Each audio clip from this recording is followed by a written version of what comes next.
my tower would be standing vertical, and the feed point will be at the 50-foot point of my tower coming off the side of the tower. I've got a yard arm sticking out there with a pulley up there, and the feed point goes up to that height, and the ladder line hangs straight down parallel with the tower, and then the legs go out from that tower, and you can put it at any angle you want to. But the lobes coming off of that delta loop are not directional. You'll have multiple lobes. Matter of fact, they'll almost be a complete circle the way they different frequencies or different bands will give you some different lobe patterns. And the higher the band, the more lobes would occur. The lower the band, the more circular the lobes are off the sides and the end. And of course, it wraps around the tower, making a full 360-degree circle, and that's true all the way up the band. It makes a 360-degree loop around the tower and then out the feed point. So it's horizontally configured. Now you can lower it or raise it 20 or 30 feet from the apex height without having any real effect on it. It'd be a little bit of slope, but it's negligent effect. Gotcha. Okay, thank you very much. That's an awesome drawing. You did a fine job. I might try to build one of those this summer. That looks like that would be a fun one to build. And, I've got a good setup for that to take that up the hazer. So it could that feed point could ride up there. I can make me a additional standoff on the hazer and then, have it come off the tower. So that would be a fun one to build. I appreciate it. Oh, yeah, just put your dielectric, something dielectric off that hazer so it doesn't get too close to the metal and start creating a magnet field there and mess it up. But something dielectric and hang a point out there with a pulley on it, and then run your paracord or whatever you're going to lift it with on that. And then lift it up, and it'll work just fine. Now, if you've got a 200-foot tower, you can make this thing totally vertical. Matter of fact, you probably need about a 230-foot tower so you get about 30 foot off the ground and make it totally vertical, which means it hang at the top and it comes straight down parallel with the tower. But, that's a big old tower. Yeah, it is. So the bottom of it, the very bottom of it going across, how high is it off the ground on your tower? Well, it's not on the tower now. This is horizontally configured. So the triangle's hanging horizontal in a horizontal plane, and I'm coming off 50. It's an average. The way the ground slopes away from the house, it gets at 70 feet at the legs, at the 2 points of the legs, where you have those two ceramic insulators. But it's horizontally configured because if you go vertical, you're going to pick up all the man-made noise and everything. So if you go horizontal, your C side is much better. Okay. So you're about 50 foot horizontal all the way around? Roger. Within probably 3 or 4 feet horizontal, 50 foot all the way around. Okay, yeah. All right, that makes sense. Okay, yeah, that would be a good one there. All right, well, I appreciate that. I've never had a really good drawing of a good one, and I know years ago they used to have a lot of good antenna books. I wish they still had them around, but I appreciate it there, Jerry. I'll keep that in my note there. You guys carry on. We're gonna run back out there, and give me something to read and look at tonight. Hey, 4TF. Hey, Jerry, what'd you make your dielectric insulator at your feed point tie-in? What'd you make that out of? It is Schedule 80 PVC. It's what I made it out of. Now, you can make it out of anything. Like I said, feed point, it says 10-inch Schedule 80 PVC. And that's what I made it out of.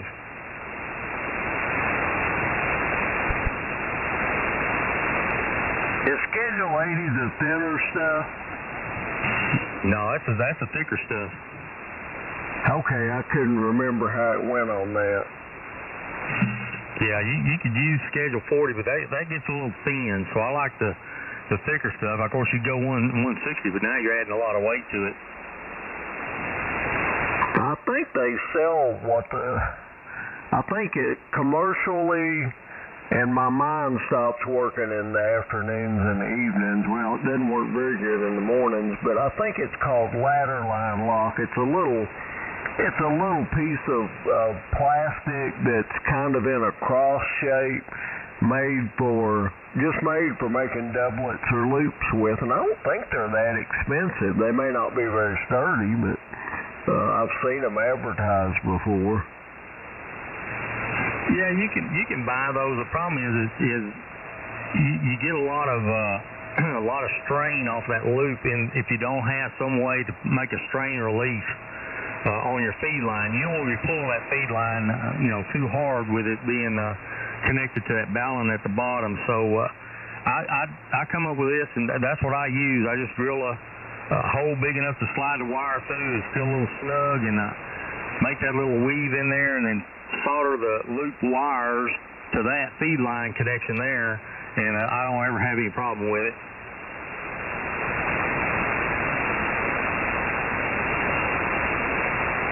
Well, it looks good. That's what I run, an 80-meter loop, and I just don't think as far as a wire antenna goes, and I know there's a lot of good ones, but I just don't think you can beat the loop. Yeah, you can get a little greater gain, like a Sturba-Kirk or something, but it's more directional. So that becomes a more directional antenna where this does not. And of course, I use this multi-band. That's why I feed it with open wire feed, and it works just fine. I don't notice any difference at all.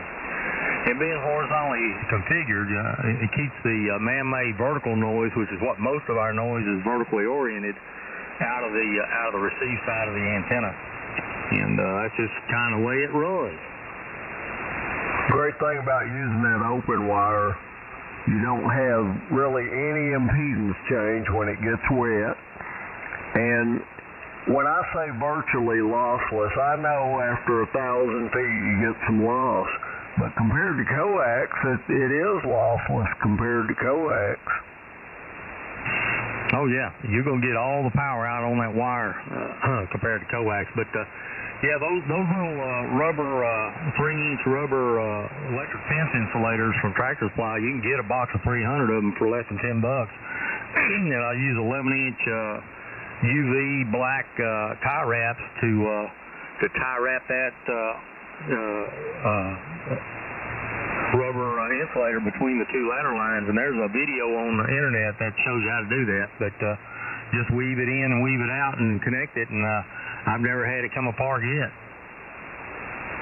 Well, I wound up buying my open wire. There's a place called TrueLadderline.com, and it's vets. They employ veterans, disabled veterans, to put it together. And the reason I bought it from there, when I started pricing, getting the wire and the insulator, it really wasn't that much more to order it from them, and they do a really good job with it.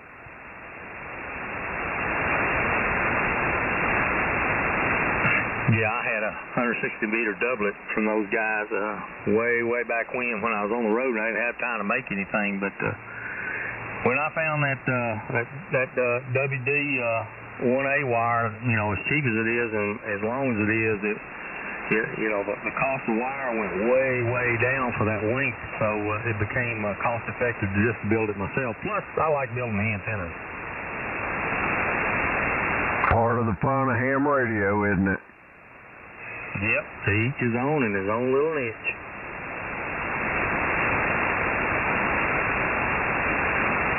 Well, guys, I'm going to slide out of here. I'm going to go cook something to eat, I think. I need to feed that boy in there. Definitely enjoyed it. Everybody that's around, maybe we'll catch up later. Kilo Whiskey 4, Echo Sierra, we're QRT. Come on back after supper, 7:30, Tim. 7:30, Tim. We'll see you later. Hey, Scott. Yeah, go ahead, Jerry. Did you want this drawing? Yeah, I'd like to see that. Did you change your email address in your QRZ so it's accurate? Yeah, my QRZ email is accurate. Okay, I'll send it to you. Now we're all going to have illegal antennas. Everybody's going to be running illegals. We'll see you, Tim, and good to hear you, Jerry, and John, and Scott. Y'all sounding good up here. Good that everybody's doing well, and boy, we hope everybody good 2025 coming up. We're going to get ready for dinner ourselves this evening. Get these hamburgers off the grill. We decided got a little bit of sunshine out there for a few more minutes, get them finished up, have us a little dinner here. Y'all have a great rest of your evening. Good to hear everybody. Hey, 4TS. 73, Tony. Tony, it's great to hear you again tonight. Don't be a stranger, brother. 73's N5 ID. I'll talk to you later, neighbor. N9 EBS. Have a good one, Tony. I'll catch you later on, WA4JK.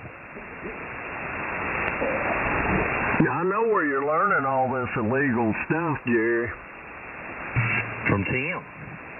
No, I don't know if you said Tim or Ken, but Ken out there in Georgia, November, Quebec 3 Fox, he runs illegal amps, antennas, and the whole works. Yeah, I agree. Jerry, what makes the antenna illegal?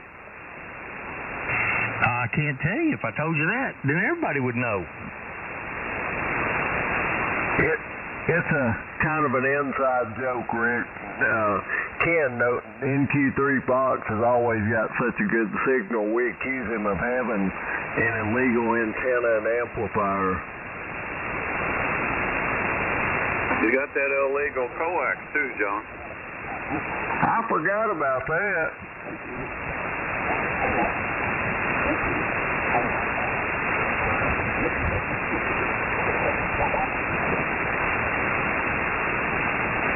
Well, you guys have a good one there. I think I'm going to have to go get me a bite to eat, too. So, John and the gang here, we'll come back and do it again. N9 EBS, we're going to be clear. Okay, Dan, don't be a stranger. You and Tony keep coming back. 73's, brother. 73, Dan. Should be in your box there, Scott. See you later, Dan. It's time for me to go in there and help the wife make homemade chicken and dumplings. So I'll catch you guys later on and enjoyed it. And if you got any questions, you can email me or catch me next time on air, and I'll try to answer it. If I can't answer it, I'll make up a lie. WA4JK. Good night, Jerry. Good night, Jerry. Don't run off, Scott. Rick, I'll be right back. And this is time of evening. I got to run to the bathroom quite a bit. N5 ID. All right, we're going to be hanging around. Appreciate the help, Jerry. I'll return the favor. You going to push you up a Delta loop, Rick? Well, I don't really have the tower height to do what he has here, but I could do it vertically. But I don't know what the signal orientation would be off of it. Hey, Rick, you may not never hear me, but 30 feet or 40 feet, it's fine. You don't have to go to 50.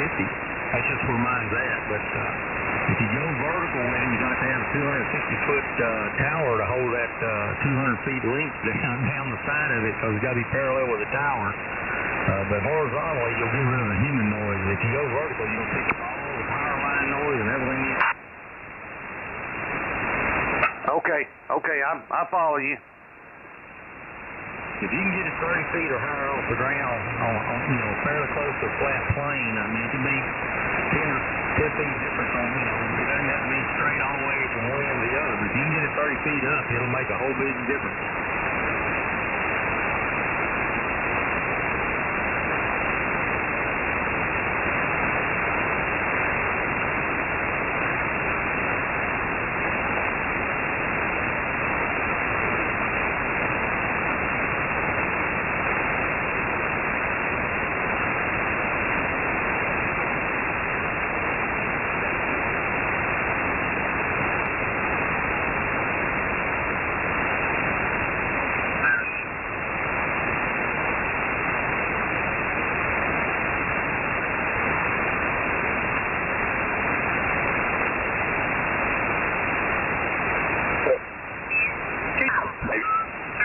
DX, CQ, DX, CQ, DX.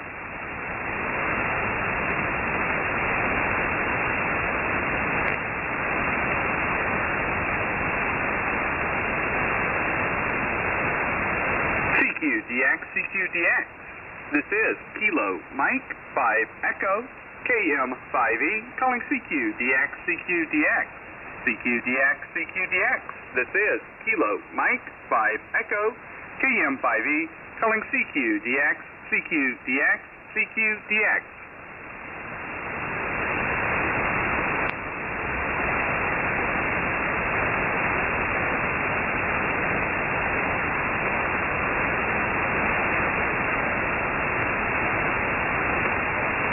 DX, CQ, DX. This is Kilo Mike 5 Echo KM5E calling CQ, DX, CQ, DX. CQ, DX, CQ, DX. This is Kilo Mike 5 Echo KM5E calling CQ, DX, CQ, DX, CQ, DX.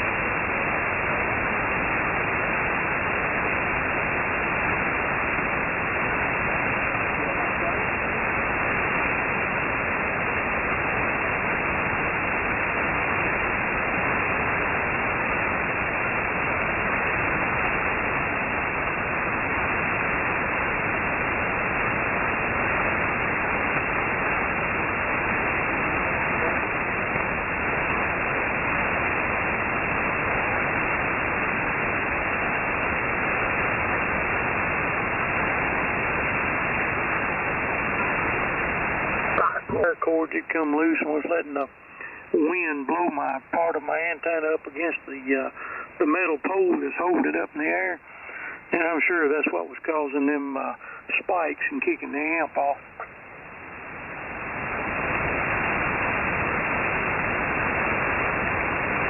I'm sure it was.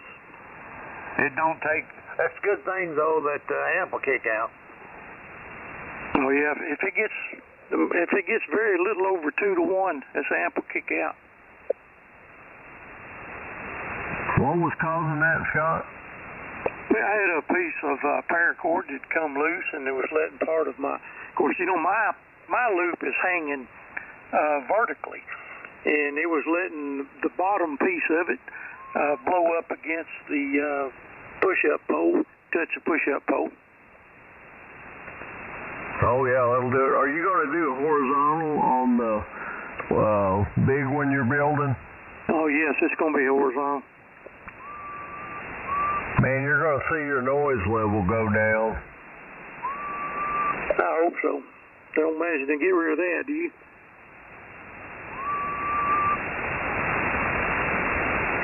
You say you don't imagine they'll get rid of that? Yeah. No, ain't much. If somebody could build a QRM filter, a true QRM filter, that would be a hot selling item.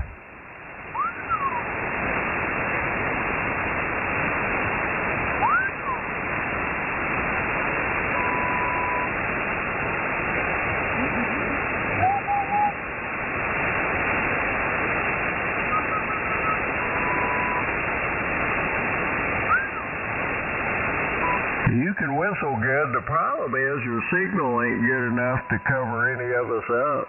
Won't you just join in and talk to us?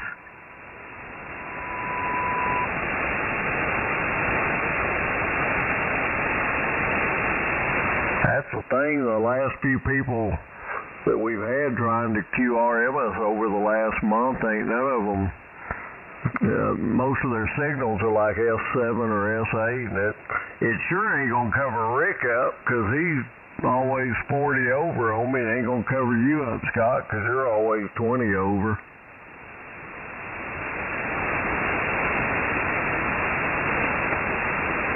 Well, John, what was your message today in 5TMY?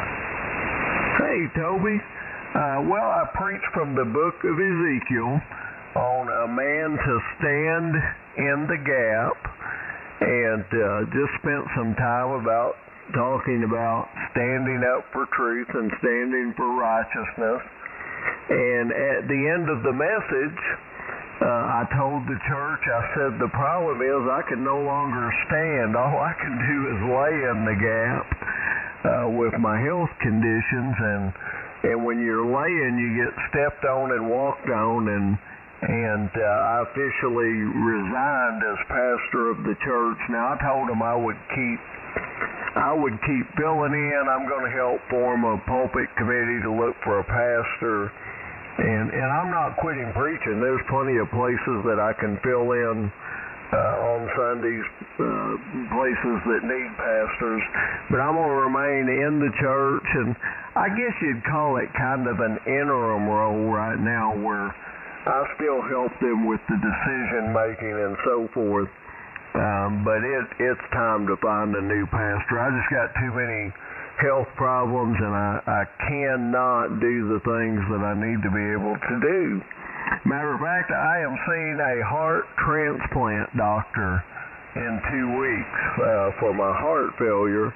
I don't think there's any way they would recommend doing a transplant because of the cancer that I have, but they may be able to get me on some better medication that will help out with the heart function.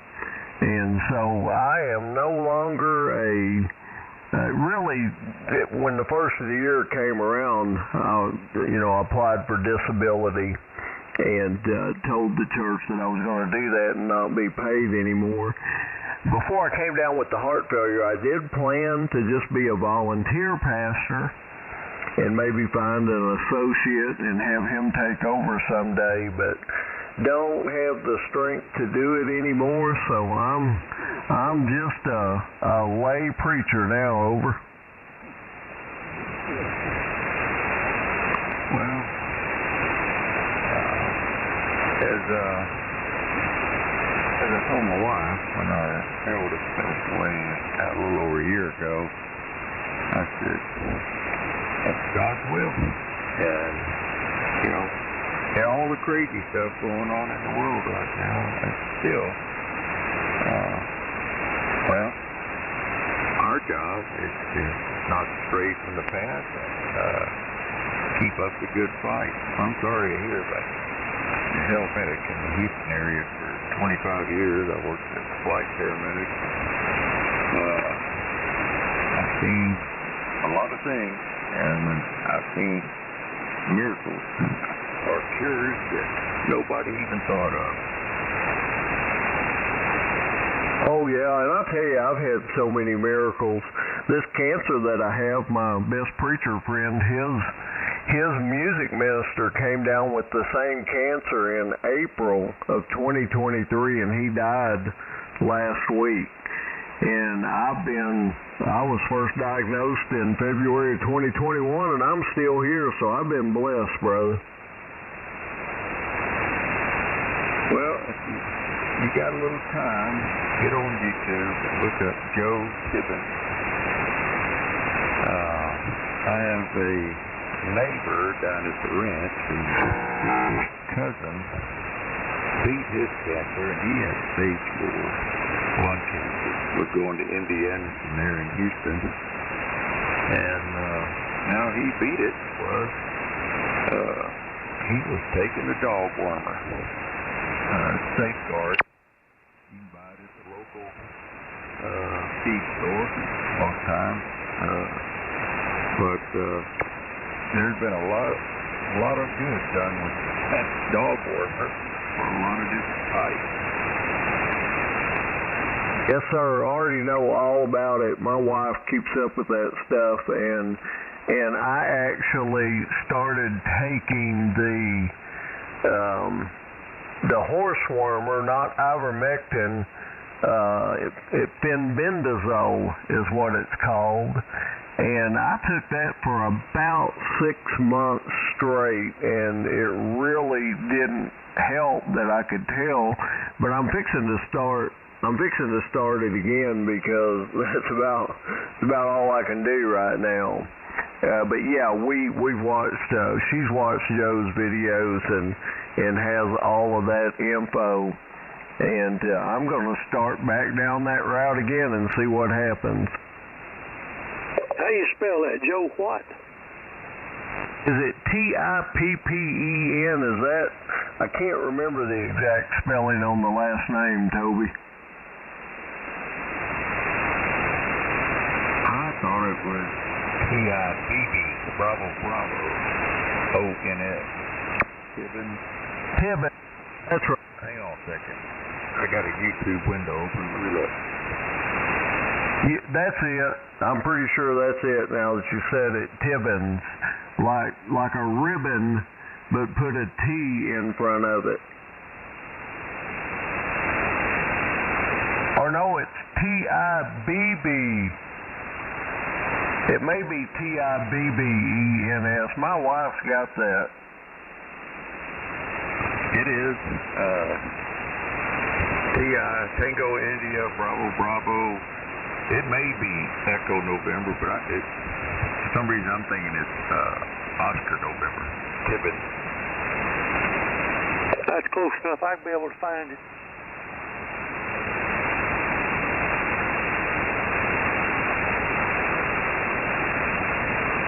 John, have they ever told you what percentage they thought your heart failure was? The ejection fraction's 20%, and that's why they're sending me to the transplant doctor. That means it's at transplant level, Scott. Where is that injection fraction at? My ejection fraction on the left, whatever it's called, is 20%. And they did a heart cath right after they did the echocardiogram, and they were hoping that it was going to be some blockage, but there was no blockage.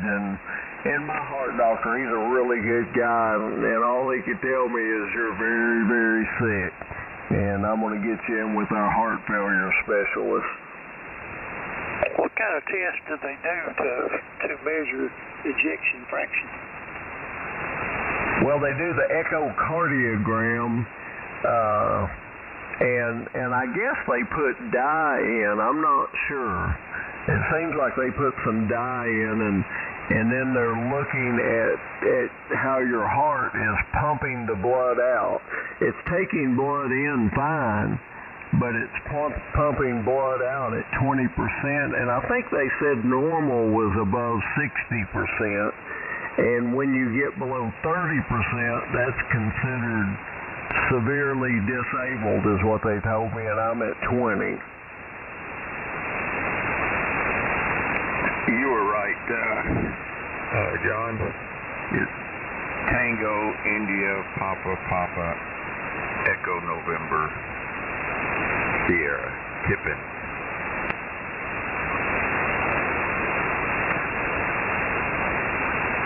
Yeah, and I think if you look him up, he recommends that fenbendazole, Fenbendazole, fenbendazole, however you pronounce it. And I took that pretty much for 6 months, and I'm not saying it didn't help, because my cancer was so aggressive at that time. They told me I had 3 or 4 months to live. And I took that along with the chemo treatments and went into remission, but then it came right back after 3 or 4 months.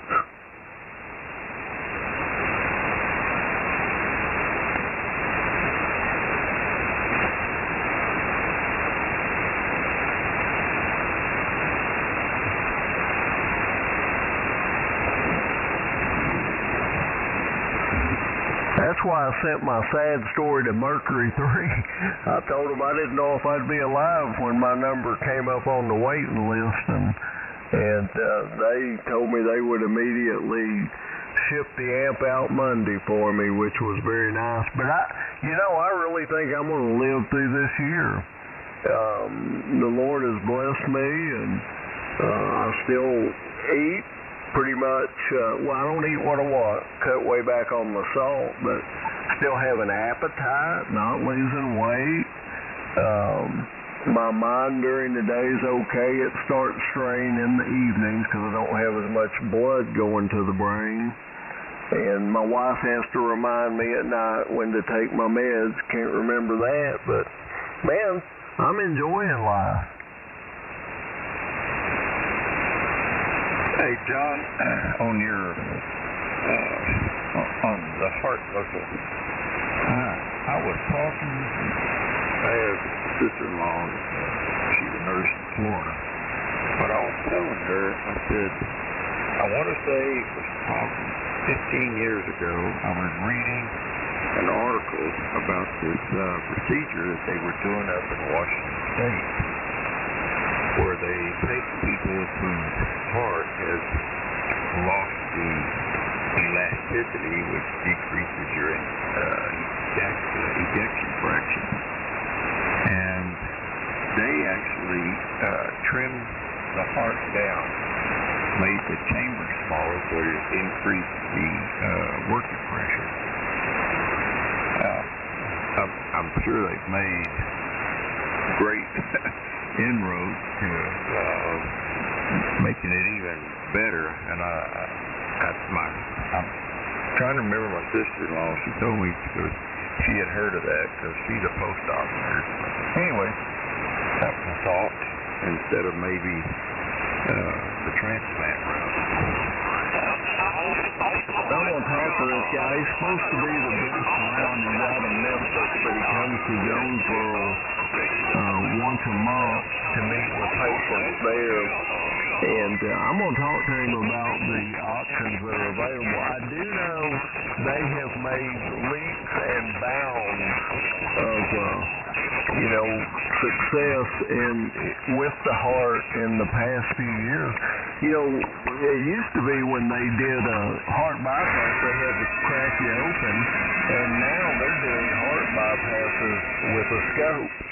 And just going in there and doing what they need to do with the scope. Now, sometimes they still have to crack you open, but there's been so much advancement over the last few years. And my brother would still be alive today. He had congestive heart failure when he was 32 years old and died. He'd still be alive today if we had the medicines and the medical technology back then that we have today. He'd probably still be alive.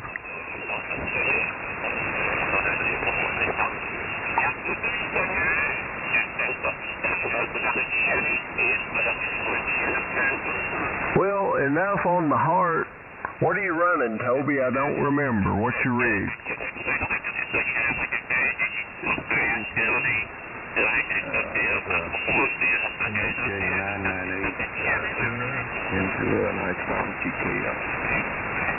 Oh, that's right. You're running that $300 amp.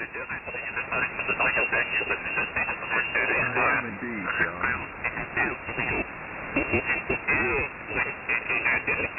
Well, it's the best sounding $300 amp I've heard. Well, I'm glad to hear that. I think that came out in early 80s. That's the first HFX. I could be wrong. Speaking of rigs, are you still there, Rick? Yeah. Here's somebody looking for a good older rig. I got a Kenwood TS570DG. It was made in 2004. It's in excellent shape, works excellent. And I'm going to sell that radio. I've got several pieces of equipment I'm going to sell. I'd like to sell stuff locally if I can. And I'm only going to ask $300 for it. It works really well.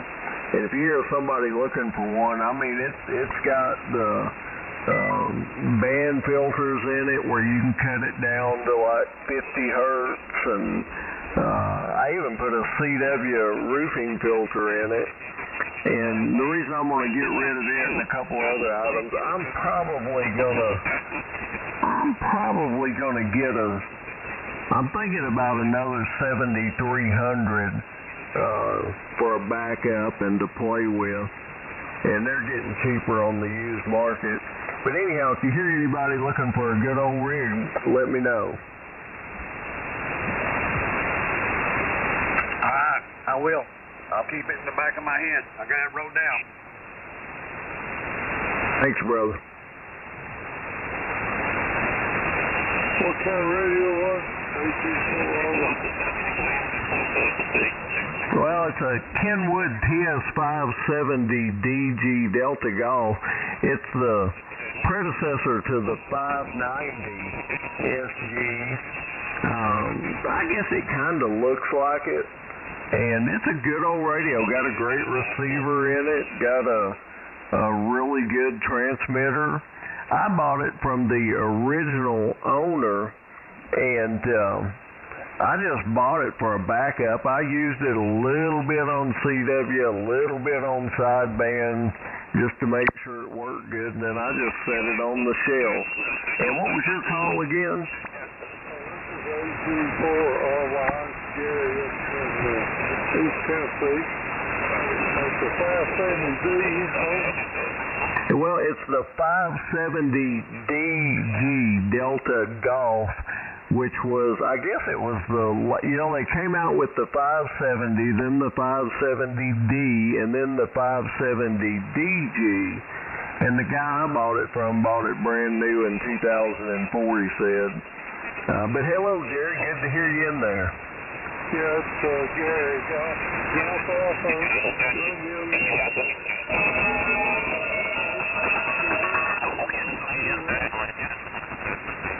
Yeah, it's got a tuner in it, the normal stuff. Got the antenna tuner in it, and it's got filters in it where you can cut the filtering down and all that.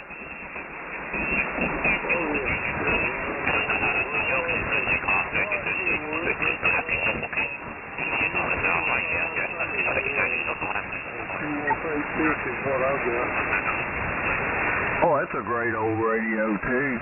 The only drawback for me, Gary, I've gotten used to band scopes, and when I get on the radio, I watch that scope, and of course even the new 590s don't have a scope on them, so I feel kind of naked when I get on the air without a band scope. Yeah, I understand. It's funny you say that because that's stations addictive. And when I first started in this hobby about 4 years ago, I bought a 7300, and I found out that I watched that scope more than I listened to the radio. I ended up getting rid of it and getting something that didn't have a scope. But I do understand what you're saying. That's mesmerizing. Yeah, it's kind of addictive. I use it. Now, once I finally start talking, I hardly look at it, but when I'm band hopping, I look at it to see how busy the band is, or, if we were getting QRM here and couldn't talk, I'd be looking at it to find a clear spot where we could move. But once I finally get on and start talking, I'm really not watching it. Say hello to these other guys. I've been talking too much, Gary. There's Scott and Rick and Toby's in there, so Scott, say hello to Gary. Good afternoon, Gary. How's things up in for today?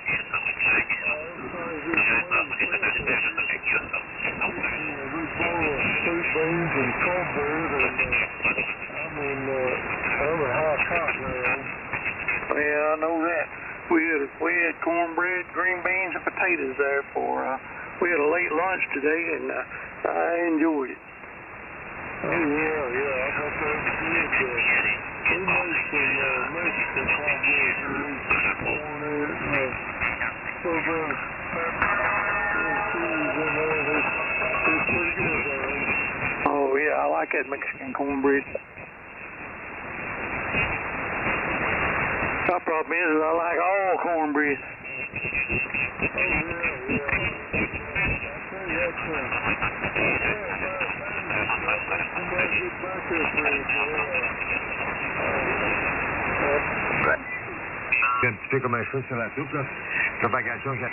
Get it. Tell me what you're running again, over. The antennas and easy.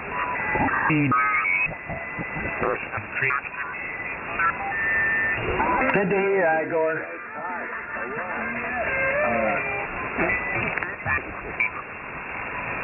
Anybody ever see that movie? Yeah, that was a firefighting movie. That old Richard Dreyfuss, that was a good one too. Richard Dreyfuss with where he played the ghost. Yeah. And, his landing gear and stuff and wings had touched the tops of the trees. He put the fire out. Till it put him out. Yep. Remember that one airplane caught on fire and he came down on top of it and dumped his load on the airplane? Yeah, right on top of it and saved him. Yeah, put the fire out and then he went in. I think I did see that movie. Yeah. It starts off with two guys on a little bitty boat fishing, and here comes a big plane. They don't see it, and it's coming there. It's going to scoop up some water. And they finally bail out the boat as that thing, and it clears them and flies right over them after it scooped its water. It's a good shot. That's a remake of a movie from the 50s. I can see his name it had Jesus. God. The guy who played Guess Who's Coming to Dinner, Sidney Poitier, the white actor. My memory's going now. Yeah, I saw that one too. It was in the 50s. Yeah, that was the original one. Yep. It was the same thing, same names and everything. Yep. Well, didn't one of his buddies in that movie take his girl after he died? Yep. Yeah, that was it. Yeah, it's called Always. That's a good movie. Yeah, I mean, the one in the 50s, this one that they did, it mimicked the 50s, I mean, verbatim.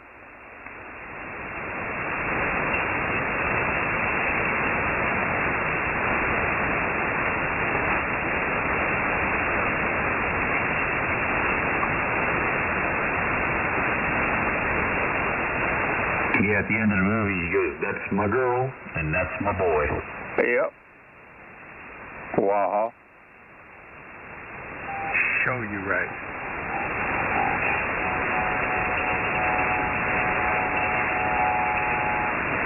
See that? You're looking mighty fine there, little missy. Wow.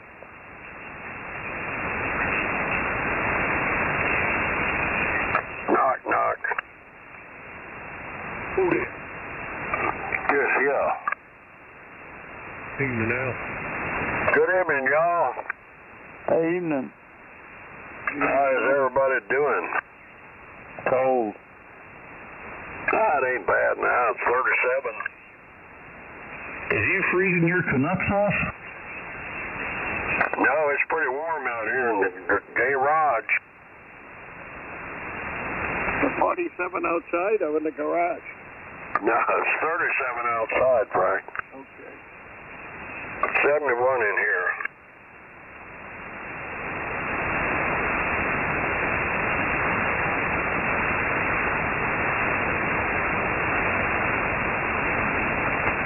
That's exactly what it is in my shack, Al. Is that right? Feels good, don't it? A whole lot better than being outside. Yeah, 71, yeah. I don't know why it's still cooling off outside. 59 on the other side of the window here. Well, I don't have any windows, but I know what it was when I come from the house out here.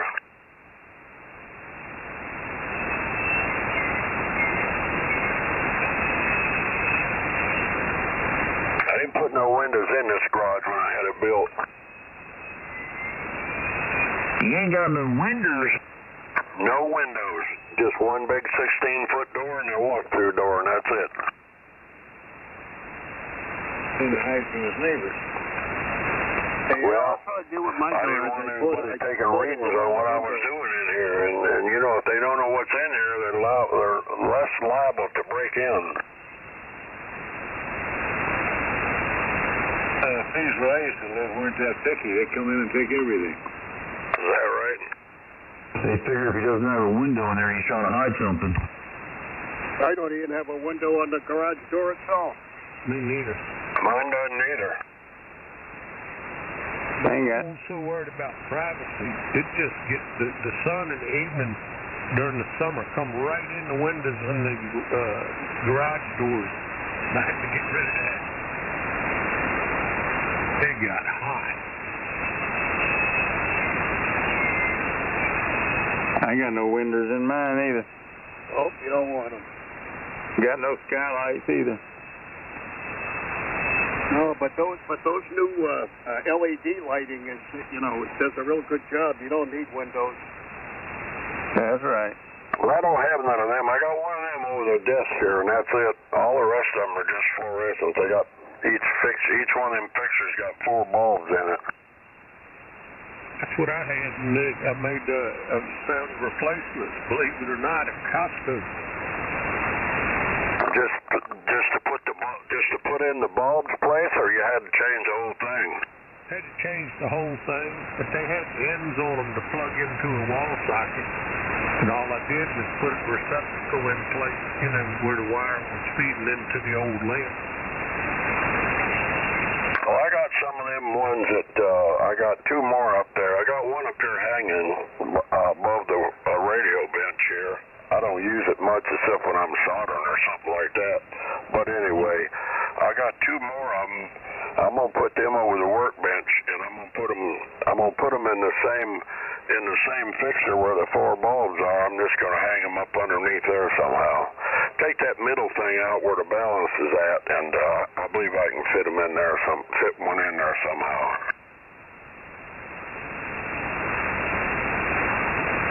But that's one of them round to it things. I gotta get around to it first. Them are hard to find. Well, I got a bunch of them. I'm all out of them myself. Yeah, mine's all expired. I got plenty of things to do if I ever get around to it. I got to get this back straightened out first.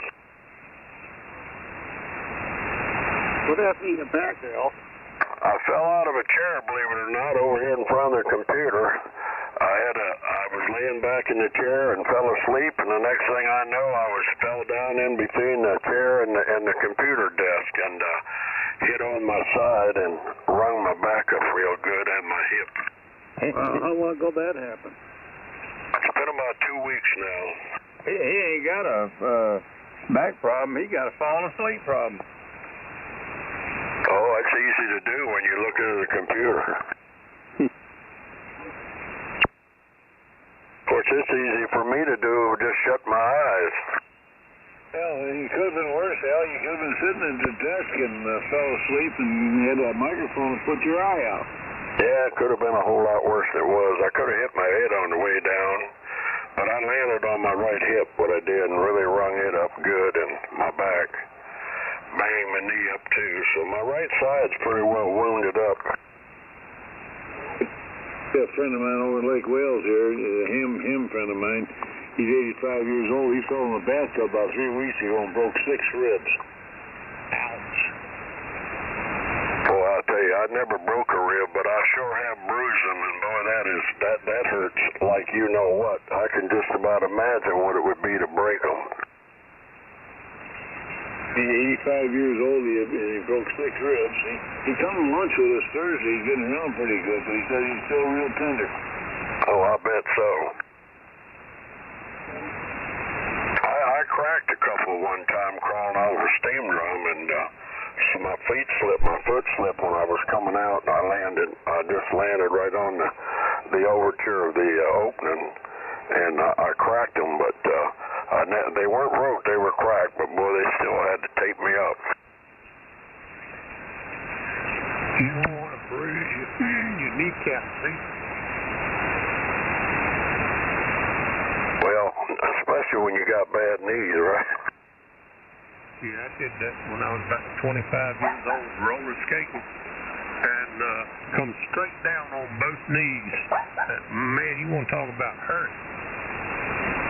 Took a while for him to heal up. He even at 25, didn't it? Oh yeah, and I was a truck mechanic at the time, and bumper height on them pickup trucks was right at knee height. Man, you just touched that kneecap, and you went down. I can imagine.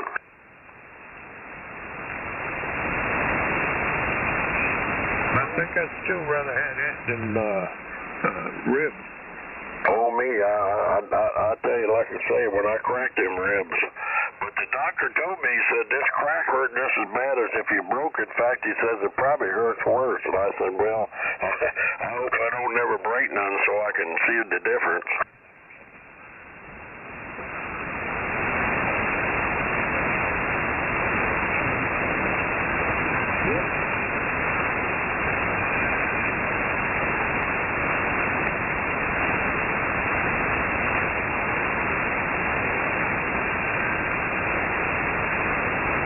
N4AZE. KK4VH. KL4ZB.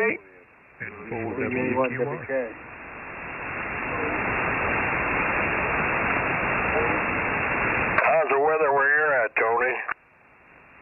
How's the weather? It's cold, man. It's colder than a witch's tit, but I'll tell you. Witch's tit, Nebraska, right? Yeah. That's rough, ain't it? Oh, yeah. Freeze the bottles off the pool table, huh? Yeah, man, I got up this morning, looked at my weather station, it said feels like 12 out there, and the temperature was 18.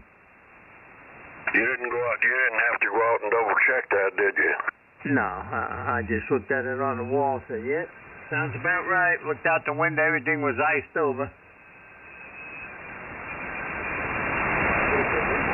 I don't know what the level was here today. I didn't get up till late this day. I got up around 9 o'clock. I don't know what the low was. I got up late and it was still cold. Yeah, I stayed up late watching that refurbishing channel on YouTube where they were redoing them. They redone let's see, they did a Ford pickup, they did a Barracuda, and they did a 57 Chevrolet. I set up and watched that. Which one was that, Al? It's some kind of a refurbishing show they got on YouTube. Okay, it wasn't one of the famous guys out there that like Ken Diggett and them. No. This is it's narrated by some woman, and they I don't know. They just picked these people random, but they worked them in shops. They redone them in shops, but they weren't no famous shops. They were just local shops to whoever they were doing the car for. And the show was overseeing it, I guess. It was really interesting. It really was. Although they did a 57 Chevrolet, they did a beautiful job on it, but they blacked everything out. And to me, that's not the way to do it. But of course, I'm old-fashioned anyway. I like to see a little chrome, but everything was blacked out on it. What they did to it was beautiful. The interior was beautiful, and the car was nice, but I wouldn't have wanted it done that way. Hey, Jude, you like the black things out too, don't you? Yeah, the accent stuff, like the grill. Yeah, I don't do the chrome thing, and not on the old one. Main reason I wasn't doing it is because that's what everybody's doing. Well, you have to, when you build one, you got to do it like you want it, Yeah, they called it murdering. Yeah, murder, that's it. I'll be back in a couple minutes. I'll be here before KW. All right. Yeah, I hadn't done a murder one yet, but a lot of people don't do the chrome because it's so expensive to get it re-chromed. That's why they don't do it. There's so many places left that do chroming. Do what? There's not too many places around that still do the chroming locally. I know that. You got to send them out of the state up here. they got one about 10 minutes from here does re-chroming. I don't use them, but they do. They got one in Norfolk. Called Royal Silver, but I always sent mine off. I went to another guy that was local there, and I sent it off. He sent them off up into where was it? Somewhere up north, and had them done. And I used to take the grills and the bumpers and whatever I was going to go chrome, and I carried it over about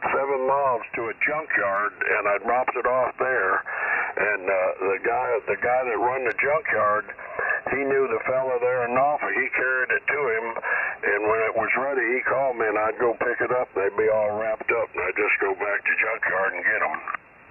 Gray's in Alabama. I don't know if they're still doing that or not.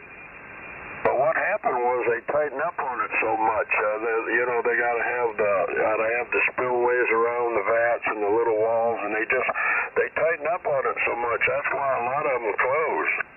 Yeah, the environmentalists tightened up on them. Same way with radiator shops. They still allow galvanizing though. That's probably just as bad. Different, but they still have to, when they do the acid treatment to clean them and pull the old chrome or whatever, prior to, when they do the acid for prep, they still got to have special vats and, they got to have spillways around them and all that stuff.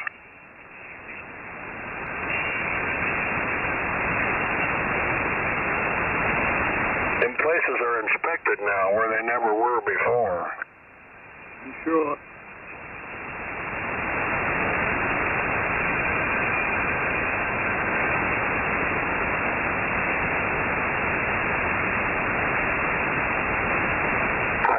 Anything done like that in years now. I don't know what it would cost now. It was expensive back then.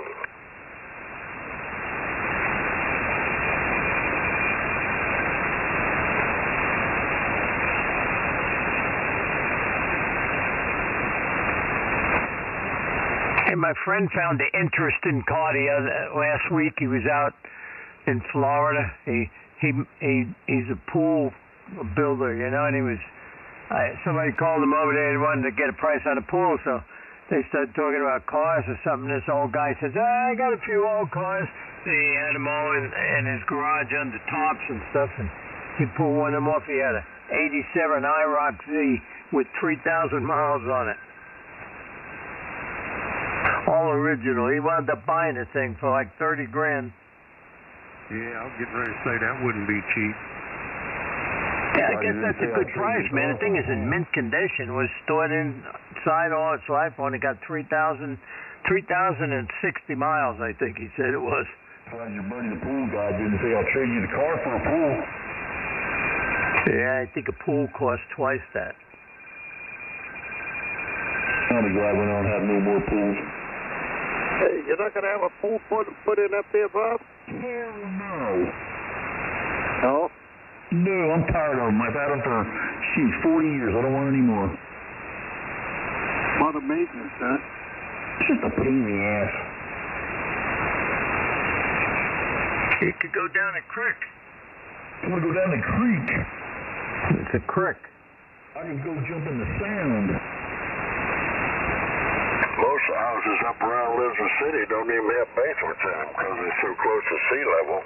Same here. Hell, I don't think there's a house in South Carolina got a damn basement in it. I couldn't find one with a basement. I don't think there is either. I have never run across one either. Of course, I hadn't looked for one, but I don't know if anybody's got a basement under their house. They got them in Yorktown. And most of America's got basements, but not in South Carolina for some reason. I guess they just don't know how to build them. I asked the real estate guy when I was looking for a house. I said, need one with a basement. He goes, I ain't never seen a basement. I think a lot of those areas are because of the water table.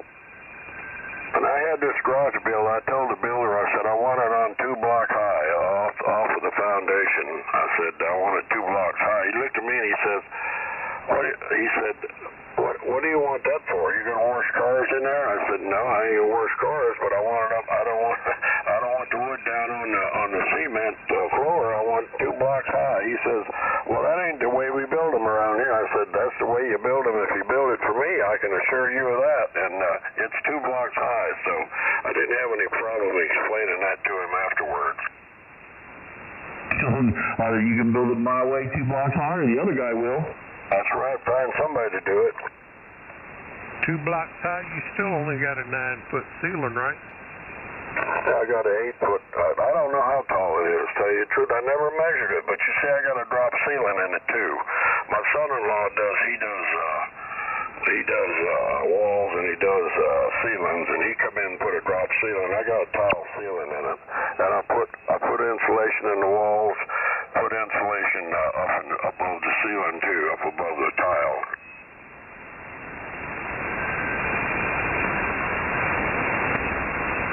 But I never have really measured. I'll have to measure that one day, just see how tall it is. Yeah, sir.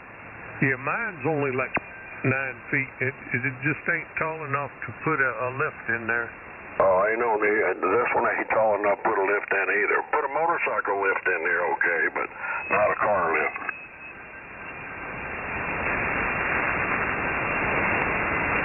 I used to have a motorcycle lift, but I don't. That would be useless now because it wouldn't pick up a trike. And I don't think I'm going to get one for a trike. Number one, they're too expensive. Number two, I'm too damn old to crawl around under them anyway. So I just take it down to the shop and get it serviced.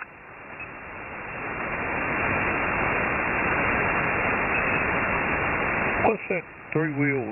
Is there Spider or something like that? Those things are pretty fancy now. Yeah, they're made by Can-Am. They got steering wheels, and I think they even got air conditioning in them. You talking about the slingshot? Yeah, you talking about the slingshot has a body on it. Yeah, there's two seats side by side. That's right. AZ. And 4 WQR. AK4VH. Hell, 4ZB. One to the jet. They got those things all over the beach. Yeah. The top end ones are like 30-something grand.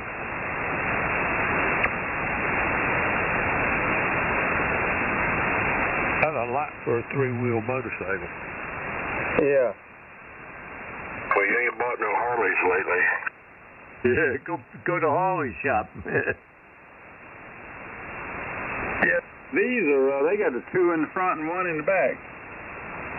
Yeah, they got a balance system on them too, and a super wide tire in the back.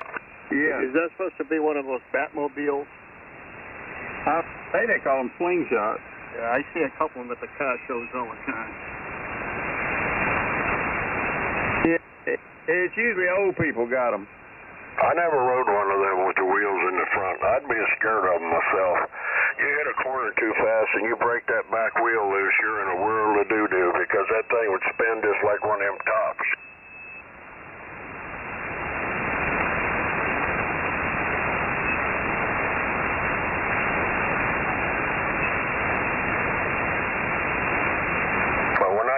When I was in Virginia, we used to have a hot dog night every Thursday night out at this place. It's this bike shop, and there was a woman out there had one, and she loved it. And she was about 5 foot tall at that moment.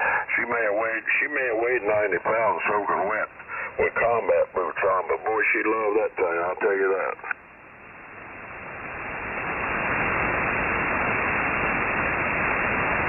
WV4KW back. Alright.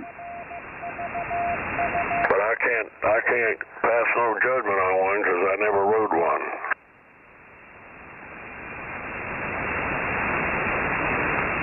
They must be alright. They all over the beach. Yeah, they might rent them down there. They tell me down there in California, they say you don't even have to have a motorcycle endorsement on your license to drive one of them. I don't know if it's true or not, but that's what I've been told. I don't think you do in Virginia either. I don't know how they could classify that as a motorcycle. If you only got 2 wheels, then it's a motorcycle, right? Yeah. If you got 3 wheels, it's really not a motorcycle, is it? Yeah, it'd be like an Azetta. Those got 2 in the front and 1 in the back.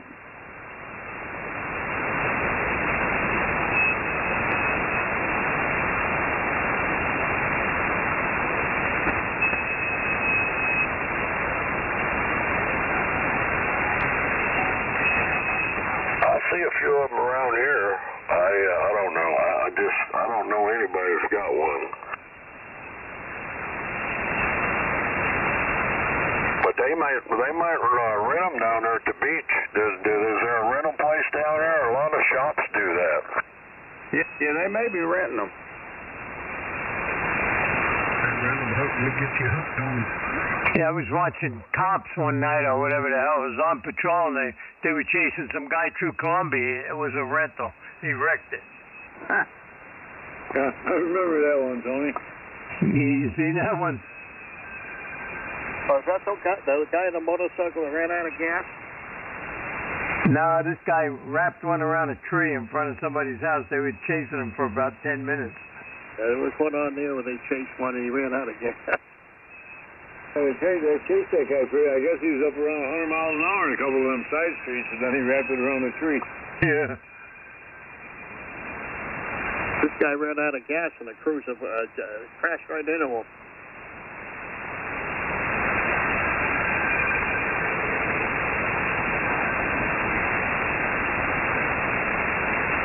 Well, they do it all the time, but there ain't no way. You can't outrun them radios, and especially when they put a chopper up there. I don't even understand why they run. It don't make any sense. And they're not going to get away from a chopper. They ain't going to get away, period, you know. I mean, they're going to get caught, so they might as well just pull over and stop. It's less, they got less on them. Because when they run, then they got more charges. They think they going to be the one to get away.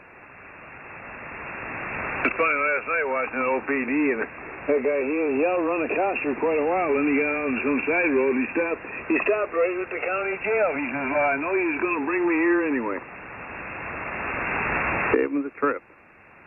I like the dude that they were chasing him that had the helicopter, and he went under this big old bridge, and the helicopter, the guy said, well, I lost him for a minute, he's under the bridge, but he'll be coming out, and the car came back out, wasn't going as fast, it was just going straight slow, the guy wasn't in it. Yeah, that was that Jaguar. Yeah. Oh, he let the car loose? Yeah, he got out of the car and let it go, and he went somewhere else, and the cops chased the car. He might have hijacked another car in the tunnel. Yeah, maybe. He was under a bridge. Maybe it was a multi-bridge setup or something, and the helicopter lost him for a minute. And the cops went and got the car. Wasn't anybody in it. Yeah, they said on TV it was a tunnel, but I think you're right, dude. I think it was just a bridge. Yeah, it was a big one, but that was pretty slick, wasn't it? He must have been aware of that chopper.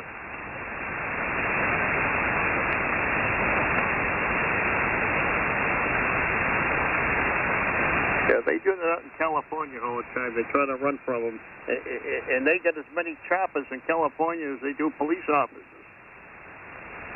And then sometimes they use the TV station guy, too, to chase them. Down there in Ocala in Marion County, they got a hell of a chopper outfit down there, the sheriff's department. I think they got 2 choppers, man. They were always out there. They catch everybody. Polk County here's got a bunch of choppers. TV station in Charlotte that I watch is they wrecked that chopper. They had a chopper for the Jews, and they wrecked it last year. The pilot and the passenger both got killed.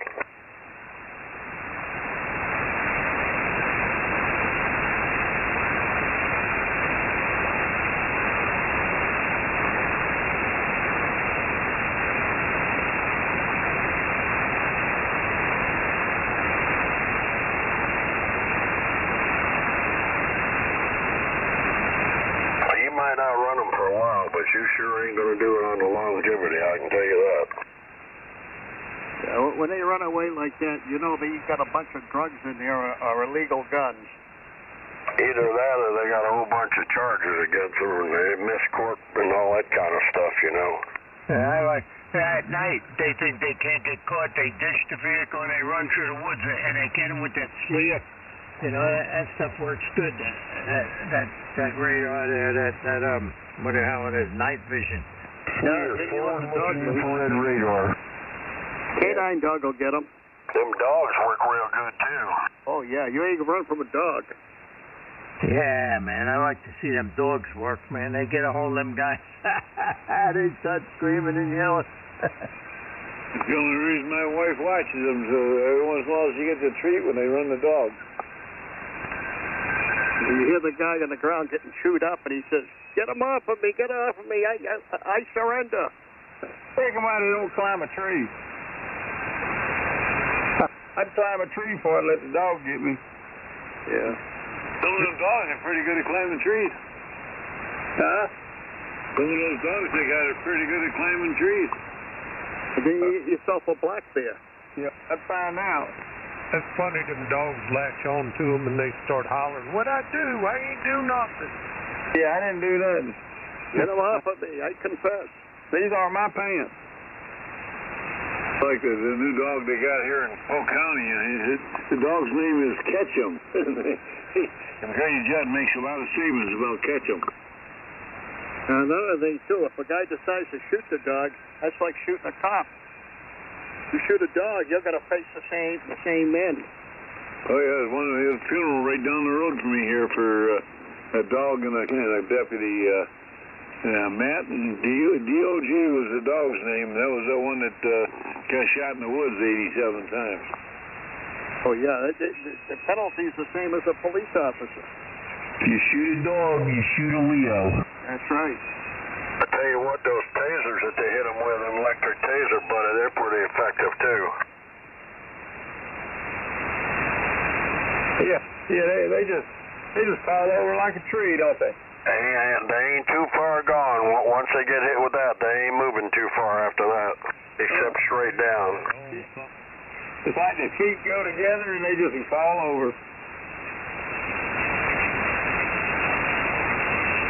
Y'all see that video I sent where that dude body slammed the girl that hit him?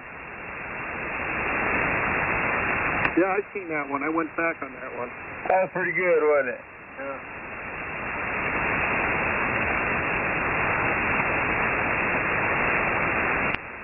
I sent another one. That dude was doing, he was doing Black Boys. What he called it, about the slaves. He was agreeing with Kamala Harris about reparations. She was wanting reparations for all the slaves, and that one dude said, "I agree with you 100%. He said, "I'd like to get our money back for the slaves that ran away."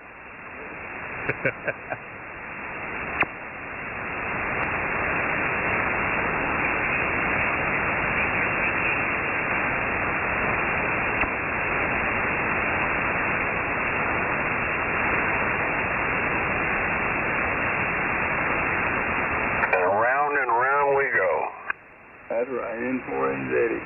KK4VH. L4ZB.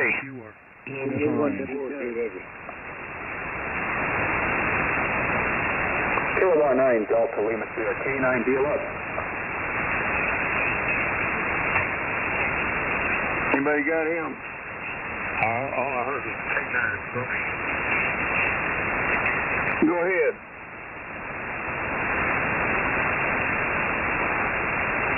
Or not. The station. Go ahead. Might have been a drive-by. Must have been a Democrat. Kilo 9 Delta Lima Sierra K9 deal up. Anybody have a copy on the station? Yeah. Bunch up and came back to you. Yeah, your audio's a little bit run together. My audio there. Yeah, you got too much of it. Let me check. Maybe my mic gain is too high.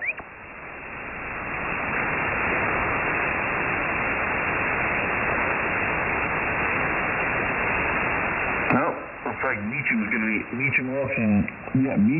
Auctions in Kissimmee on January 18th is going to be selling Steve McQueen's 1969 Porsche 917K.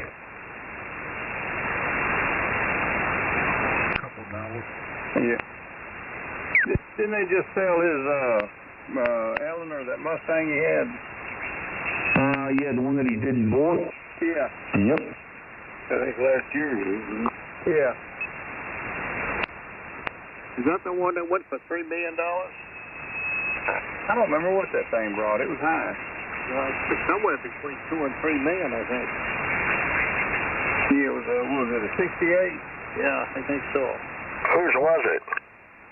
Steve McQueen. Yeah, McQueen. Okay.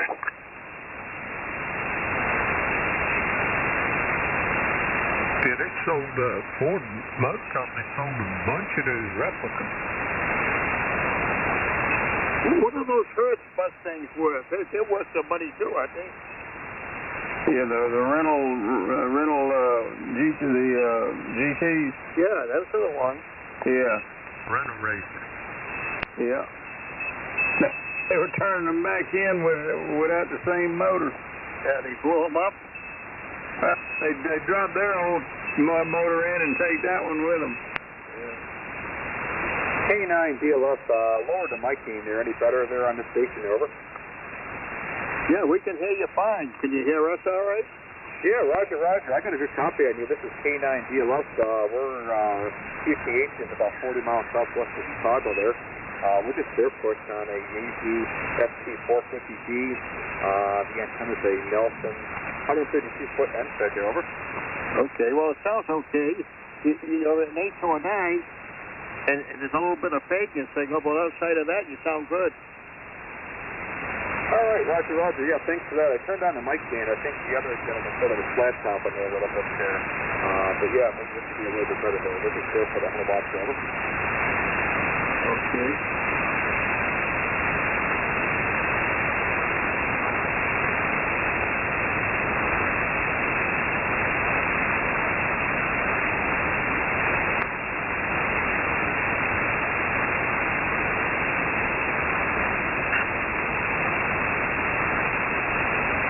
Now what? I don't know. Got what, about 2 or 3 more weeks of this cold weather? No, you know, they say in another week we're going to get another big cold blast out of the Arctic. That's what I'm talking about. Another one coming behind this one. Yep. 3 weeks, I guess. It'll warm up in February, yeah. Yeah, we got to get to February, that's for sure. Oh, yeah, that'll be a cold month.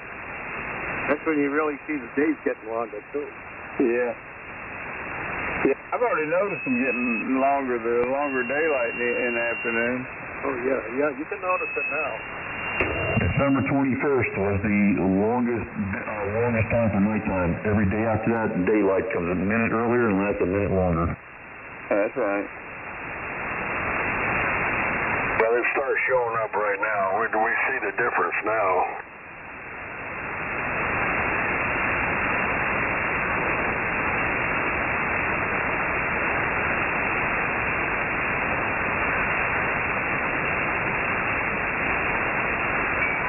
Any word on what they're doing daylight savings time? Don't know what they're going to do. They keep talking about it. I believe it when I see it. Yeah. They were supposed to put the area I'm in the Atlantic zone, too, and they talked about that, but they never did it.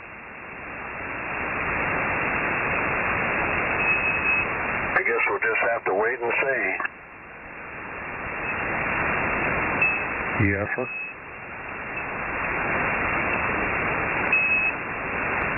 Since you've been retired, Chris, what are you tied into? I'm sure you got something to keep you occupied.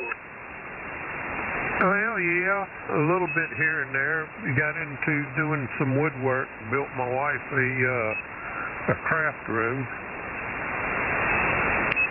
And you've been doing operations. Yeah, I've been doing operations. On yourself? Yeah. What'd they do to you? They took my guts out.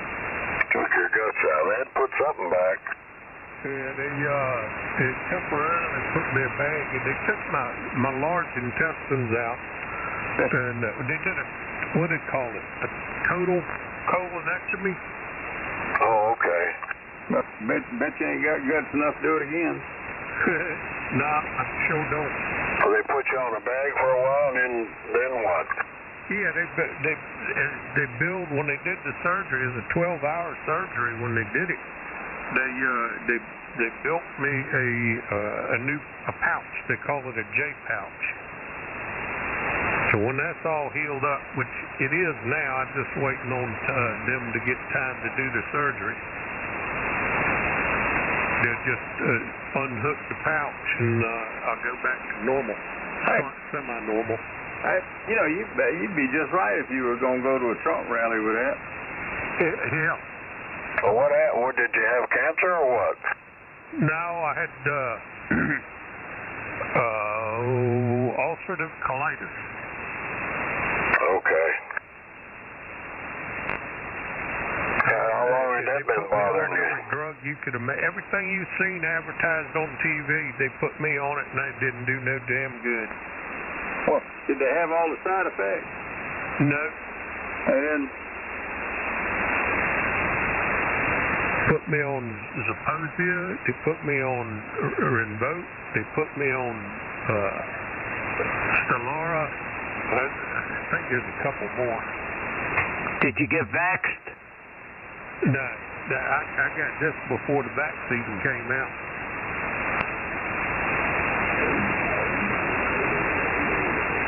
In other words, you were on trial and error for quite a while. Yeah, it's I've been fighting with it for about 7-8 years now. What are the symptoms of that? Not real good.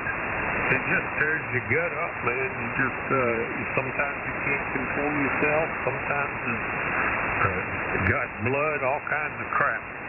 Oh no. N4AZ. N4.